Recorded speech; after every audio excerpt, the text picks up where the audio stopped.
Avenida Faria, música, informação e retaguarda de quatro. Pra você que tá ouvindo aí. As melhores músicas. Um abraço pra você.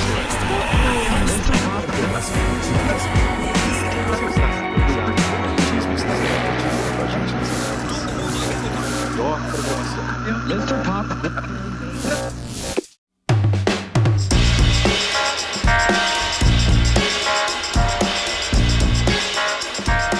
Oi, Edilson. Prazer muito grande poder falar com você e participar desse teu projeto que eu achei maravilhoso.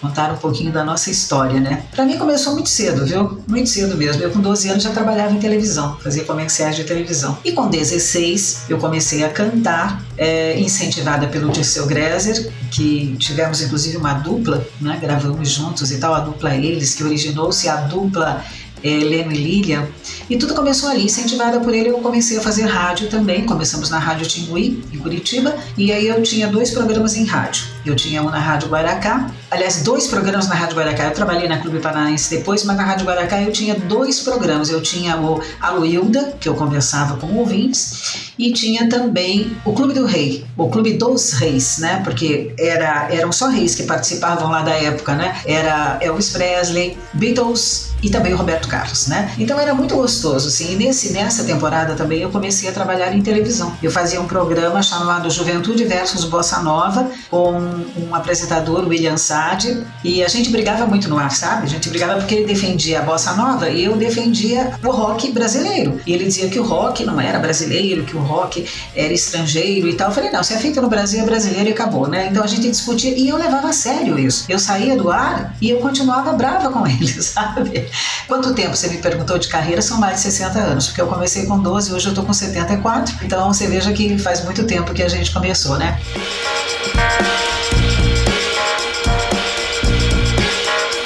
E o começo, tudo veio meio de improviso na minha vida, sabe? Esse convite para cantar, né? Como eu falei. Aliás, esse convite para cantar acabaram virando 2 compactos. Eu gravei um sozinho e depois com o Dirceu Gréser, de quem eu fui noiva, inclusive. E a gente gravou, então, com a dupla chamada Eles. Foi uma fase muito boa da minha vida, viu? Foi muito gostoso mesmo. A gente tinha grandes festivais, a gente viajava muito, eu viajava lá para... Fui muitas vezes para Joinville, onde mais tarde eu acabei morando um tempo e trabalhei em 2 emissoras de rádio de lá. Então, assim, era muita emoção e para pouco tempo de vida, né? Eu lembro que, às vezes, a gente fazia shows no fim de semana. E quando eu chegava de viagem, né, colocava a mala lá embaixo da mesa do escritório e eu ia para o ar fazer o programa. Depois é que eu ia descansar. E isso era assim, às vezes a gente fazia carnaval e tal. Então, assim, eu sempre cantei, gente. Aliás, eu comecei como cantora com 8 anos de idade, eu me apresentava já em programas de televisão, né? Então, com 12 comecei a fazer comerciais. Com 15 para 16 anos já comecei a cantar profissionalmente. E 16 eu já trabalhava em rádio e televisão. Ou seja, veio tudo muito cedo na minha vida, né? Foi uma enxurrada, assim, que veio. E eu fui só adotando tudo isso, conseguia. Você sabe, quando a gente é jovem, a gente consegue muitas coisas, né? Eu acho que foi em radionovela. A minha mãe gostava de ouvir as radionovelas na Rádio Nacional, eu lembro disso, né? E essas histórias eram interessantes, é como acontece hoje na televisão, né? Tem um capítulo, depois tem outro, e até terminar a novela a gente ficava acompanhando doido para saber, né? Como nos cinemas também, né? Você ia assistir, tinha que vir na próxima semana, porque era um seriado e não acabava ali, né? Então eu acho que foi mais ou menos isso. Programas de auditório que tinha, né, na nossa cidade, os musicais, a Semana Santa, que a minha mãe sempre acompanhava, né? Eu vivi muitas emoções no rádio, muitas mesmo. Nossa, eu acho que Roberto Carlos, por exemplo, Jovem Guarda, a gente trazia eles para o Teatro Guaíra em Curitiba. Aliás, não só eles, né? Nós fizemos grandes festivais com os grupos famosos, né? Com as bandas famosas da época. E, aliás, no Teatro Guaíra, nós fomos os precursores, né? Junto com o Dirceu, nós fomos os precursores, que, aliás, ele se tornou um polo cultural bastante importante em Curitiba, né? Hoje é uma referência, inclusive, no Brasil, né? Às vezes eu canto, gente, porque eu acho que isso é uma coisa inerente, não dá para largar, né? Então eu faço locução, eu faço inauguração, eu escrevo, eu me mantenho nas produções de textos, inclusive os textos com mensagens éticas e mensagens cristãs, né? Eu acho que falta muito isso no povo hoje, né? O povo se afastou muito de Deus, né? Nós estamos acreditando mais, às vezes, num remédio do que no Deus que nos deu a vida. né? Então eu escrevi por 2 anos, aliás gravei por 2 anos para uma rádio em Salvador, um programa chamado Falando ao Coração. Fazia o maior sucesso, né? Também escrevi os mesmos textos, mais ou menos baseados assim, por 8 anos no Diário de Notícias de São Paulo, quando eu trabalhava na Jovem Pan.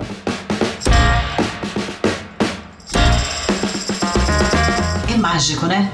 Eu acho que é mágico você imaginar as coisas, imaginar como a pessoa é que está te ouvindo, que acabou de falar com você. Eu tinha muitos ouvintes no Japão, mas brasileiros, né, que ouviam a gente lá e tal. Eu fazia madrugada, né, entrava às 11 da manhã, aliás, às 11 da noite na Jovem Pan e saía às 5:30 da manhã, né? Me imaginavam, né? Eu lembro que várias vezes as pessoas diziam, eu te imagino, né? Porque no rádio você não tinha. Hoje tem, né? Hoje é fácil, é comum, mas na época não. Então me imaginavam loira, alta, eu acho até que de olhos claros, né? Tudo bem que eu tenho olhos meio esverdeados, mas não sou loira, nunca fui, né? Quer dizer, não pinto meu cabelo, né? Hoje eu tenho orgulho de dizer dos meus cabelos brancos, que não são tantos assim, mas eu me orgulho demais. Então eu acho que sempre imaginar as pessoas, assim, no rádio era uma coisa mágica pra mim, né?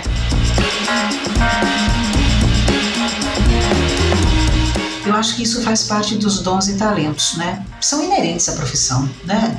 Eu acho que ali eu encaro a minha profissão, quer dizer, nem sempre foi assim, mas de uns 30 anos para cá eu encaro a minha profissão como uma missão de vida, né? Dada por Deus, né? E eu acho que só Ele pode tirar, né? Quando chega a nossa hora. Aí a gente para, né? Senão você vê grandes locutores ainda trabalhando hoje, fazendo comerciais, né? São vozes lindas, né? Vozes padrão, que difícil hoje, né? Mas eu acho que é muito importante a gente se manter antenado, se manter na mídia, informado, né? Porque a gente sempre tem conteúdo para aprender e também para mostrar, né? Então eu sou muito ligada na política, por exemplo. Conheço os bastidores políticos, né? Eu vivi 3 anos em Maceió, então já conhecia de Diadema, onde eu tenho uma casa até hoje lá, e conheci os bastidores de Alagoas, porque vivi 3 anos, então conheci os Collor de Mello, fiz Rádio Progresso lá, Ronaldo Lessa, que foi prefeito e depois foi governador por 2 mandatos, também esteve conosco no nosso programa na Rádio Progresso, fiz televisão, cantei,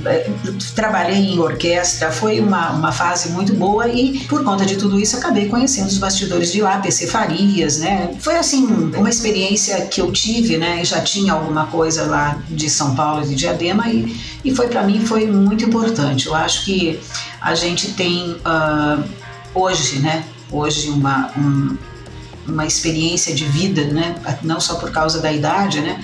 Mas é a gente conhecer as coisas, procurar se informar, né? E eu acho que o rádio faz muito isso ainda. Você pode ir para um pesqueiro e lá você está no teu radinho de pilha, você está ouvindo, né? E eu acho que o rádio se mantém por isso.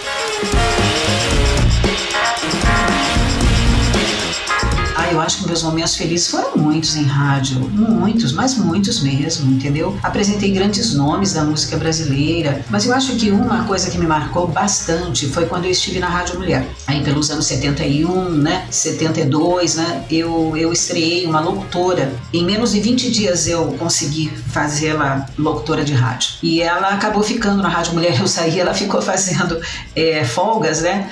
Mas a gente conseguiu formá-la e ela precisava muito do emprego e ela não era locutora, né? Então acho que isso nunca lhe souberam, a Rádio Mulher nunca soube disso, porque eu nunca contei, também depois de tantos anos, né? Desde os anos 70, você imagina quanto tempo faz, dá pra gente falar, acho que foi uma grande vitória, né?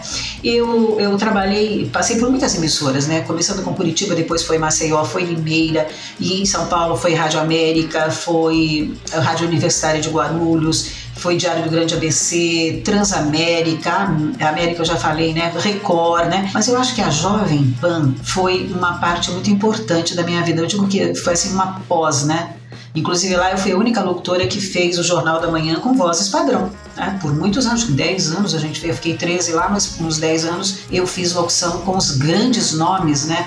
Do rádio brasileiro. Não é mais assim hoje, existe ainda o Jornal da Manhã, hoje não é mais, mas naquela época era no estúdio, né? E as pautas eram jogadas assim na nossa hora na frente, você tinha que corrigir ali ao vivo, né? Não é uma coisa muito fácil. E eu acho que é isso que eu falo, né? O Jornal da Manhã foi um jornal que eu fazia o Jornal da Madrugada, fazia o Jornal da Manhã também, e foi assim emocionante, né? Eu nem sabia que eu conseguia ser uma locutora noticiarista e acabei me dando muito bem, gosto muito. por causa da velocidade, e por conta disso acabei dando aula também, porque você acaba aprendendo tanta coisa, como preservar o ar no diafragma, né? Como você... Enfim, tem tantas coisas, né, que a gente adquire com a experiência.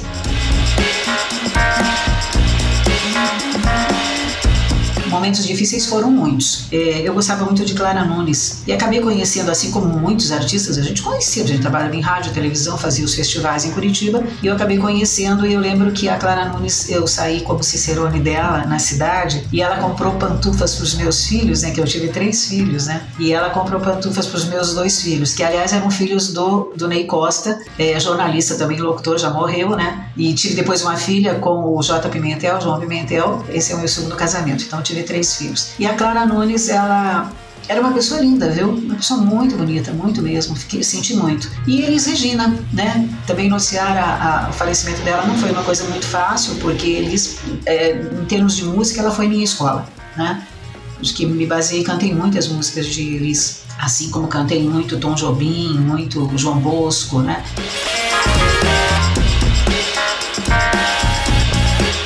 Eu ganhei o troféu Mulher Imprensa por reconhecimento como a melhor âncora apresentadora do Brasil. Eu concorri com grandes nomes, né? Então isso para mim foi assim um orgulho muito grande, né? Você ganhar um troféu Mulher Imprensa é como você ganhar um Oscar, né? Ganhei por 2 anos, daí eu não quis concorrer mais. Eu falei, não, dá espaço para outras, né? Que eu acho que tem tanta gente que gostaria de participar também. E além de tudo, eu lembro que um momento assim que também para mim foi bom, ter feito um curso de dublagem no SBT, fiz também um especial do Julio Iglesias, isso marcou bastante também a minha vida. Então é isso que eu falo, é uma profusão de coisas, de momentos, de glórias, de conquistas, né? Foi muito bacana mesmo.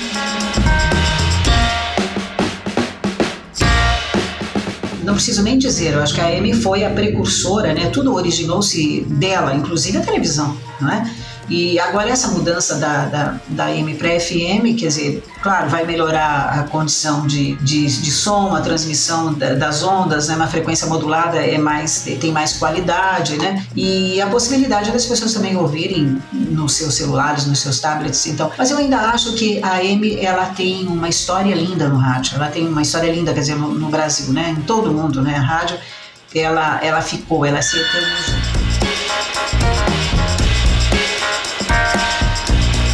Eu não estou no ar direto, mas agora só esporadicamente, né? Eu trabalho com inauguração, com palestras, ações sociais, isso eu sou bem ligada, né? E eu adoro curtir meu jardim, meus pets, a natureza. Eu acho uma delícia estar na beira do mar, você estar numa cachoeira, você estar no meio do mato, é muito bom demais, né? Adoro olhar o céu, adoro olhar a lua, eu gosto muito da natureza, eu me sinto bem assim.